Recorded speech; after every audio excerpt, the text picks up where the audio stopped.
अस्सलाम वालेकुम 9th class. आज हम स्टार्ट करने जा रहे हैं यूनिट नंबर 4 का topic cell size and surface area to volume ratio. इसमें हम देखेंगे हमारे पास कि सेल डिफरेंट साइज़ के होते हैं। अब तक हमने सेल की हिस्ट्री भी देख ली, सेल के अंदर डिफरेंट ऑर्गेनेल्स भी देख लिए, उनके फंक्शन भी देख लिए, और इसके अलावा हमने ये भी देख लिया कि सेल किस किस टाइप के हो सकते हैं, किस किस टाइप के फंक्शन परफॉर्म कर सकते हैं, हमारी बॉडी के अंदर कितने टाइप के सेल्स मौजूद होते हैं।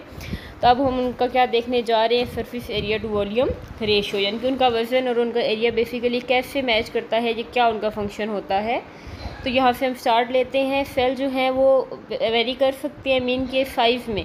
ज़रूरी नहीं कि जितने भी सेल हमारी ह्यूमन बॉडी की बात करें या लिविंग ऑर्गेनिज्म जितने भी मौजूद हैं उनकी बॉडी के अंदर जितने भी सेल्स हैं, आया वो प्रोकैरियोटिक सेल है या यूकैरियोटिक सेल है, वो एक साइज़ के नहीं होते, वो डिफरेंट साइज़ के हो सकते हैं डिफरेंट ऑर्गेनिजम्स के अंदर। जैसे कि सबसे छोटा सेल होता है बैक्टीरिया का, जिसको हम क्या कहते हैं, माइकोप्लाज्म कहते हैं। ये बैक्टीरिया होता है, हमारे पास बैक्टीरिया की एक टाइप है और इसका सेल सबसे छोटा होता है। वैसे भी आपको पता है कि बैक्टीरिया जो है उसका सेल प्रोकैरियोटिक सेल्स होते हैं बैक्टीरिया के अंदर, with diameter of between 0.1 micrometre to 1 micrometre. और जो सबसे बड़ा सेल होता है वो बर्ड सेल्स होता है। परिंदों के जो अंडे होते हैं वो उनका सेल सबसे बड़ा होता है, और सबसे लंबा सेल जो होता है वो होता है मसल सेल्स का और नर्व सेल्स का, जो मैसेजेस लेकर जाते हैं हमारी बॉडी की तरफ। ये आपने 4 टाइप के सेल देखे, बैक्टीरिया का, बर्ड्स के जो एग हैं उनके सेल, लोगेस सेल आपने देखा, muscle cell and nerve cell. अब सेल का जो साइज़ है और शेप है वो दोनों सेल के फंक्शन के साथ मैच करते हैं। कैसे?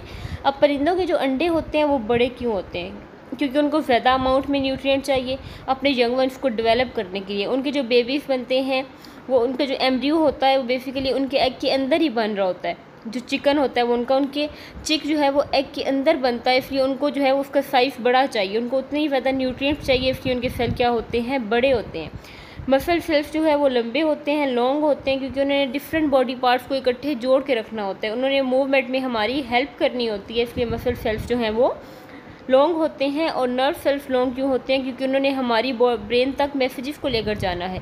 अब अगर हमारे अंगूठे में, पाँव के अंगूठे में अगर कहीं पे चोट लग जाती है तो वो मैसेजेस हमारे ब्रेन तक जाएगा। अगर नर्व सेल छोटी होगी तो वो मैसेज कभी भी नहीं पहुंच सकता। इसलिए जो क्या होता है कि हमारे मैसेजेस ब्रेन तक पहुंचाने के लिए नर्व सेल्स का लंबा होना ज़रूरी है। इसके बाद आप देख लें तो lengthy nerve cells can transmit message. On the other hand small cell size जो हैं उनके भी बहुत ज़्यादा फंक्शंस होते हैं। वो किस तरह हो सकते हैं कि human blood cells are only 8 micrometre in diameter and therefore can move through.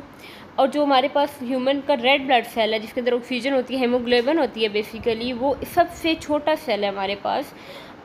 Eukaryotic cell की बात हो रही है, और वो देखें तो वो टिनिएस्ट यानी कि सबसे छोटी जो ब्लड वेसल्स होती हैं, कैपिलरीज, आर्टरीज, वेन्स, 2 तरह की ब्लड वेसल्स आपने देखी थी और उससे छोटी होती हैं कैपिलरीज, उनमें से भी जो है वो पास आउट हो सकता है इजीली रेड ब्लड सेल। अब हम इसके बाद देखने जा रहे हैं कि हमारे पास स्मॉल साइज सेल्स हैं और लार्ज जो हैं उनके वॉल्यूम कैसे होता है, ये वॉल्यूम के लिहाज से वो काम कैसे करते हैं। तो हमने एक क्यूब लिया, एक सेल हमारे पास मौजूद है, क्यूब शेप सेल। अब इसका वॉल्यूम देखें तो वॉल्यूम का फार्मूला क्या होता है, length multiply by width multiply by height. तो इसकी लेंथ आपको 30 जो है वो बताई गई है एक लार्ज सेल की, और अगर इसको लेंथ, विड्थ और इसकी हाइट देखी जाए तो वो 27,000 माइक्रोमीटर क्यूब बनती है हमारे पास। लेकिन अगर हम 2 सेल का कंट्रास्ट देखें, एक बड़ा सेल और जो है वो 27 छोटे सेल, तो फिर उनका जो सरफेस एरिया में क्या डिफरेंस आएगा। तो इसमें आप देखें तो सरफेस एरिया 1 लार्ज क्यूब, इसकी लेंथ आपको नज़र आ रही है 30, ठीक है। और एरिया का फार्मूला क्या होता है, लेंथ मल्टीप्लाई बाय विड्थ। तो लेंथ मल्टीप्लाई बाय विड्थ, 30 को हमने 30 से मल्टीप्लाई किया है, और इसकी साइड्स टोटल कितनी है, 6, तो हमने इसको 6 के मल्टीप्लाई किया तो 54,000 हमारे पास आ जाती है इसकी सरफेस एरिया। लेकिन स्मॉल क्यूब्स की आप देखिए तो एक क्यूब की अगर हम बात करें तो इसकी लेंथ कितनी बताई गई है, 10, और जो है वो इसकी विड्थ भी कितनी है, 10। तो इसको हमने 6 से मल्टीप्लाई किया क्योंकि ये भी क्यूब है और इसकी 6 साइड्स हैं तो वो 600 बन जाता है। लेकिन ये एक क्यूब होता तो 600 होता, ये 27 क्यूब्स हैं, इसलिए इसका सरफेस एरिया हमारे पास क्या है, 16,000 200। तो जो एक लार्ज सेल होता है वो देखने में बज़ाहिर बड़ा तो नज़र आ रहा है, लेकिन उसका सरफेस एरिया बड़ा नहीं होता। जो स्मॉल सेल है उनके सरफेस एरिया बड़े होते हैं क्योंकि वो इकट्ठे हो जाते हैं। तो ये आपके पास था volume, length multiply by width multiply by height. तो वो हमारे पास दोनों अगर सेल्स का निकाला जाए तो वो 27,000 निकलता है। लेकिन अगर कंट्रास्ट अलग अलग देखें हम, कंपैरिजन करके छोटे सेल्स को भी और बड़े सेल को भी, तो बड़े सेल की लेंथ भी बड़ी है, विड्थ भी, और छोटे सेल जो है एक सेल लिया तो उसकी लेंथ और विड्थ जो है वो कम है। लेकिन चूँकि हम 27 सेल्स को ले रहे हैं तो इसलिए इसका जो है वो सरफेस एरिया बड़ा है, और बड़ा जो सेल आपको शेप में जो बड़ा नज़र आ रहा है उसका सरफेस एरिया छोटा है। तो ये हमारे पास आ जाता है surface area to volume ratio कि कुछ सेल का साइज़ बड़ा होता है और कुछ सेल की साइज़ छोटे होते हैं, कुछ सेल लंबे होते हैं, कुछ सेल जो है वो अपने लिहाज से अपने फंक्शन को परफॉर्म कर रहे होते हैं। डिफरेंट टाइप के सेल्स हमारे पास। तो ये सेल का बेसिकली एक फिगर था आपके पास, आपने इसको देखा, इसकी लेंथ देखी, इसकी विड्थ देखी, इसकी हाइट देखी, और सेल जो है वो इसके अलावा परमिएबिलिटी भी इसकी चेक कर चुके हैं पीछे कि कैसे मटेरियल पास होते हैं, साइज़ किस तरह का होता है। आपने प्रीवियस लेक्चर के अंदर जो हमने कल देखा था उसमें भी आपने ये चीज़ें देखी थी। रेड ब्लड सेल्स के बारे में देखा आपने, नर्व सेल्स के बारे में आपने देखा, आपने जो है वो इसके अलावा और कई सेल देखे, जाइलम सेल्स के बारे में आपने देखा। अगर प्लांट की बात करें तो इस तरह जो है वो सेल की शेप वेरी कर सकती है, उनके फंक्शन भी वेरी करते हैं। तो ये आपने देख लिया इनका सरफेस टू वॉल्यूम और सरफेस एरिया रेशो बेसिकली। अब हम देखते हैं तो हमारे पास जो सेल है, अब उसका सरफेस एरिया जो है वो उसका वॉल्यूम किस चीज़ पर डिपेंड करता है, needs of nutrient and rate of waste product के जितने ज़्यादा न्यूट्रिएंट्स जाते हैं सेल के अंदर उतने ही ज़्यादा वेस्ट प्रोडक्ट उसकी बॉडी से बाहर निकल रहे होते हैं। इस तरह उसका वॉल्यूम मेंटेन रहता है। सेल जो है वो जब न्यूट्रिएंट के अंदर जाते हैं तो वेस्ट मटेरियल सेल मेम्ब्रेन के थ्रू बाहर निकल जाते हैं। इसलिए एक लार्ज जो वॉल्यूम सेल है उसको इतना ही बड़ा सरफेस एरिया भी चाहिए। लेकिन a large cell has a much smaller surface area relative to its volume than smaller cells, hence we conclude that the membrane of small cells can serve their volume more easily than the membrane of large cell. के जो एक बड़ा cell होता है उसका surface area हमेशा छोटा होता है, और जो छोटे सेल्स हैं उनका सरफेस एरिया बड़ा है, क्योंकि उनकी मेम्ब्रेन्स क्या करती हैं कि जितना न्यूट्रिएंट उनके अंदर जाता है उतनी वेस्ट प्रोडक्ट उनकी बॉडी से बाहर निकल जाते हैं, वो इजीली मेंटेन कर लेते हैं। आपने गोल्जी वेसिकल्स देखे थे, आपने पैकेट्स देखे थे, एनर्जी पैकेट्स की जो है वो सेल अपने अंदर मटेरियल को कुछ को स्टोर कर लेता है, कुछ को एक्सक्रीट आउट कर देता है। Cell is an open organ system. जो है वो सेल जो है वो कुछ मटेरियल को अपने अंदर रखता है और कुछ को दूसरे सेल्स को दे देता है। तो ये इनके सरफेस एरिया पे भी डिपेंड करता है कि जो छोटे सेल्स होते हैं उनके अंदर अगर न्यूट्रिएंट्स आते हैं तो कुछ वेस्ट प्रोडक्ट की फॉर्म में निकल जाते हैं, लेकिन कुछ रह जाते हैं जो स्टोर हो जाते हैं, क्योंकि छोटे सेल का सरफेस एरिया बड़ा होता है। और जो बड़े सेल हैं उसमें जितने न्यूट्रिएंट्स आते हैं उतने ही वेस्ट प्रोडक्ट्स उनकी बॉडी से बाहर निकल जाते हैं। ये चीज़ आप पीछे एक एक्सपेरिमेंट में देख चुके हैं। लार्ज सेल का भी आपने सरफेस एरिया देखा और स्मॉल सेल्स के सरफेस एरिया भी आपने देखे। इसके बाद हमारे पास और आ जाता है कि अब मटेरियल्स की बात हो रही है, बेसिकली न्यूट्रिएंट्स की बात हो रही है, वेस्ट प्रोडक्ट्स की बात हो रही है। तो ये सारी की सारी चीज़ें जो हमारे पास आती हैं ये सेल के अंदर कैसे जाती हैं और सेल से बाहर कैसे निकलती हैं। जो आपने प्लाज्मा मेम्ब्रेन देखा था बेसिकली कि वो सेमी परमिएबल होती है, तो वो अपने फंक्शन को परफॉर्म आप कैसे करेगी, ये चीज़ आप देखेंगे हम passage of molecule into and out of the cells. अब हमें पता है कि सेल मेम्ब्रेन जो है वो एक बैरियर के तौर पर काम करती है, ठीक है। वो सारे के सारे मॉलिक्यूल्स को अपने अंदर से पास नहीं होने देती, इसलिए उसे सेमी परमिएबल कहा जाता है, यानी कि इंटरमीडिएट। और सेल मेम्ब्रेन जो है वो इक्विलिब्रियम रखती है बेसिकली सेल के अंदर। Well as outside by exchanging matter with self environment according to need, वो ज़रूरत के मुताबिक मटेरियल को अंदर लेकर जाती है और ज़रूरत के मुताबिक बाहर ले जाती है। वो कौन कौन से फिनोमेना कौन कौन से प्रोसेस करती है, diffusion, facilitated diffusion, osmosis, filtration, active transport, endocytosis and exocytosis. ये कुछ फिनोमिनास हैं जो एक सेल मेम्ब्रेन में होते हैं, और सेल मेम्ब्रेन इन सारे प्रोसेसेस, इन सारी चीज़ों को, इन सारे जो हमारे पास बेसिकली फिनोमिनास हैं इनको यूज़ करते हुए कुछ मटेरियल्स को पास होने देती है और कुछ मटेरियल्स को पास नहीं होने देती। और इसमें सिर्फ ये नहीं होता कि जस्ट मटेरियल सेल के अंदर जाते हैं और सेल से बाहर भी आते हैं, into and out of the cells, के सेल के अंदर भी जाना और सेल से बाहर भी आना। तो अब वन बाय वन हम इनको डिस्कस करेंगे। तो पहला हमारे पास आ जाता है डिफ्यूजन। डिफ्यूजन हमारे पास क्या होता है, if the movement of molecule from an area of higher concentration to the area of lower concentration along concentration gradient. के अब क्या होता है हमारे पास कि डिफ्यूजन के अंदर जितने भी मॉलिक्यूल्स हैं वो एक लार्ज, जहाँ जिस एरिया में मटेरियल या मॉलिक्यूल बहुत ज़्यादा होते हैं। अगर एक एरिया है जिसमें मॉलिक्यूल ज़्यादा है, मटेरियल ज़्यादा है, और दूसरा एरिया है जिसमें मॉलिक्यूल्स कम है, मटेरियल कम है, तो मॉलिक्यूल्स क्या करते हैं, जिस एरिया में ज़्यादा मॉलिक्यूल्स हैं वहाँ से वो मूव कर जाते हैं लो कंसनट्रेशन एरिया की तरफ। तो ये चीज़ कहलाती है डिफ्यूजन।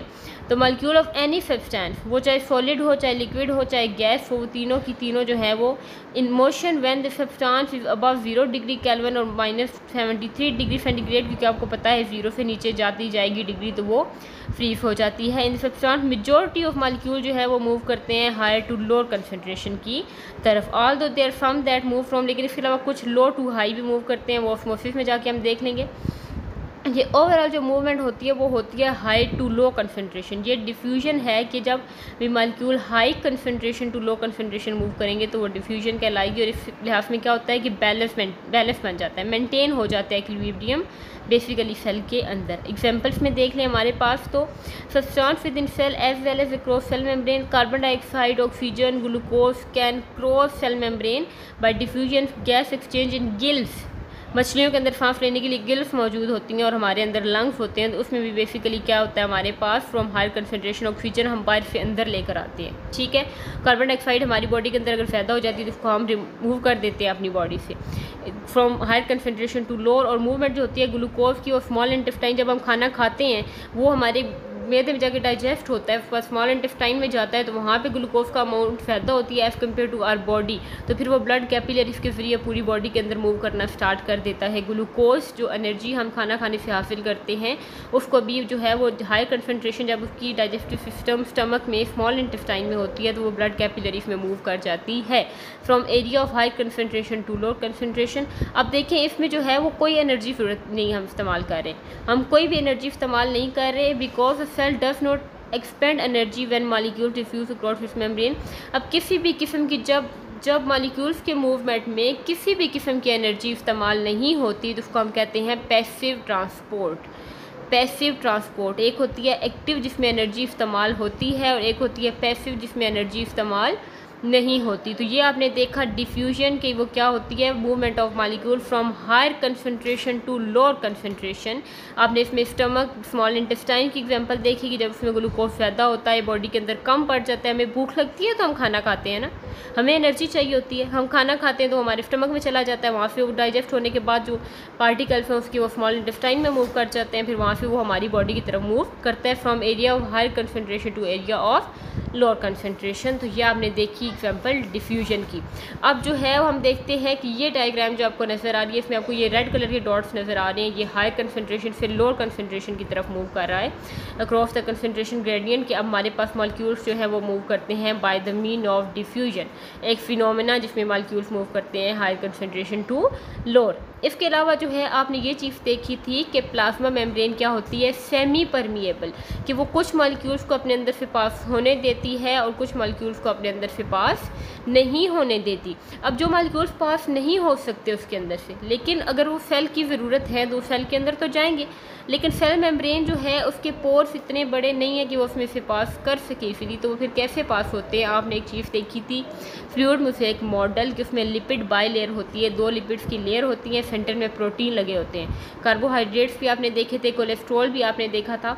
तो वो प्रोटीन बेसिकली, अब वो प्रोटीन होती क्यों है इसके बीच में, वो प्रोटीन बेसिकली मॉलिक्यूल्स को पास करवाती है, बाकी मॉलिक्यूल तो साइड से भी पास हो रहे होते हैं, लेकिन वो जो सेंटर में आपने एक बड़ी प्रोटीन देखी थी उस प्रोटीन में से जो है वो मूव करते हैं बड़े बड़े मॉलिक्यूल्स, जैसे कि आपको यहाँ पे नजर आ रहा है। Many molecules don't diffuse freely, diffuse mean movement of molecule from higher concentration to lower across cell membrane because of their size और चार्ज, उनके चार्ज और उनकी साइज़ की वजह से वो मूव नहीं कर सकते। ऐसे मॉलिक्यूल्स को ट्रांसपोर्ट करवाने के लिए सेल मेम्ब्रेन के अंदर प्रोटीन्स मौजूद होती हैं, और जब प्रोटीन उनको ट्रांसपोर्ट करवाती हैं सब्सटेंस को higher concentration to lower concentration, तो वो डिफ्यूजन क्या कहलाती है, फैसिलिटेटेड। जैसे कि अक्सर हम कहीं पे जाते हैं तो हमें ये कहा जाता है कि आपको फैसिलिटेट करने के लिए एक इंसान खड़ा है, मीन आपकी मदद करने के लिए, आपकी हेल्प करने के लिए। अगर हमें कुछ समझ नहीं आ रही या हम एक जगह से दूसरी जगह खुद से मूव नहीं नहीं कर सकते तो हमें फैसिलिटेट किया जाता है, हमारी मदद की जाती है। तो ऐसे ही प्रोटीन भी बेसिकली मदद करते हैं मॉलिक्यूल्स की, वो उनको एक एरिया से हाई कंसंट्रेशन से लेकर जाते हैं लोअर कंसंट्रेशन की तरफ। और जब जो है मॉलिक्यूल्स की मूवमेंट होती है from area of higher concentration to lower concentration with the help of a protein transport protein, तो उसको हम कहते हैं फैसिलिटेटेड डिफ्यूजन। और इसके ज़रिए ज़्यादातर मॉलिक्यूल्स जो हैं वो फैसिलिटेटेड डिफ्यूजन के थ्रू ही जाते हैं सेल के अंदर और बाहर। और फैसिलिटेटेड डिफ्यूजन भी जो है वो पैसिव ट्रांसपोर्ट है, क्योंकि इसमें प्रोटीन तो इन्वॉल्व है लेकिन इसमें किसी भी किस्म की एनर्जी इस्तेमाल नहीं हो रही। एनर्जी जब इस्तेमाल होती है तो वो एक्टिव ट्रांसपोर्ट होता है, और जिसमें एनर्जी इस्तेमाल नहीं होगी वो पैसिव ट्रांसपोर्ट कहलाएगा हमारे पास। जैसे कि आपको इस पेज पे क्लियर हो गया है हमारे पास कि क्या है कि movement of molecule from higher concentration to lower concentration is known as diffusion. इसमें आपने स्मॉल इंटेस्टाइन की एग्जांपल देखी, गैसेस की एग्जांपल देखी। और facilitated diffusion movement of molecule with the help of protein from higher concentration to lower concentration is known as facilitated diffusion. ये दो type आपने डिफ्यूजन की देखी। अब ये जो डायग्राम आपकी ही बुक से ली गई है, इसमें आप देखें तो हमारे पास फैसिलिटेटेड डिफ्यूजन में आपको नज़र आ रहा है स्टार, कुछ नज़र आ रहे हैं जिसमें एक ट्रांसपोर्ट प्रोटीन है, जिसमें सेल जो है वो बेसिकली इसमें पार्टिकल्स मॉलिक्यूल्स मूव करते हैं। और आपको एक साथ में डिफ्यूजन नज़र आ रही है from area of higher concentration to area of lower concentration. और ये जो है आपको एरो जो नज़र आ रहा है बेसिकली इसमें आप ये स्टार्स क्या है कंसंट्रेशन को शो करें कि इसमें बहुत सारी कंसंट्रेशन हाई है, 6 स्टार से ऊपर जाके 3 हो गए, मीन के लो कंसंट्रेशन की तरफ अब वो मूव कर चुके हैं। और सेंटर में येलो कलर का प्रोटीन आपको नज़र आ रहा है जो इसकी मॉलिक्यूल्स की मूवमेंट में हेल्प कर रहा है। जो प्रोटीन की मदद से मॉलिक्यूल्स मूव करेंगे from area of higher concentration to lower, वो फैसिलिटेटेड डिफ्यूजन होगी। और जब simple molecule from area of higher concentration to lower concentration और स्मॉल साइज़ के मॉलिक्यूल्स मूव करेंगे तो उनको हम सिंपल डिफ्यूजन कहेंगे। तो अब तक आपने क्या देखा, आपने surface area to volume ratio के बारे में देखा कि जो बड़े सेल होते हैं उनका सर्फेस एरिया हमेशा छोटा होता है, और जो छोटे सेल होते हैं उनका सर्फेस एरिया बड़ा होता है। इसलिए हमने एक एक्सपेरिमेंट भी देखा, उसमें जो डायमीटर हमने निकाले, एरिया निकाला, बेसिकली वॉल्यूम उनका चेक किया। इसके अलावा हमने डिफ्यूजन के बारे में देखा, हमने ये देखा कि मॉलिक्यूल्स कैसे पास होते हैं, किस किस तरीके से डिफ्यूजन देख ली, फैसिलिटेटेड डिफ्यूजन देख ली, ऑस्मोसिस, हमारे पास एक्टिव ट्रांसपोर्ट, एंडोसाइटोसिस, एगोसाइटोसिस, ये सारे के सारे जो हमारे पास पीछे बच गए हैं फिनोमिना मॉलिक्यूल के ट्रांसपोर्ट के, ये हम नेक्स्ट लेक्चर में जाकर देखेंगे कि बाकी मॉलिक्यूल्स किस किस तरीके से मूव कर सकते हैं हमारे पास और क्या क्या होता है, और बाकी हम कल के लेक्चर में जाकर देखेंगे। Thank you so much.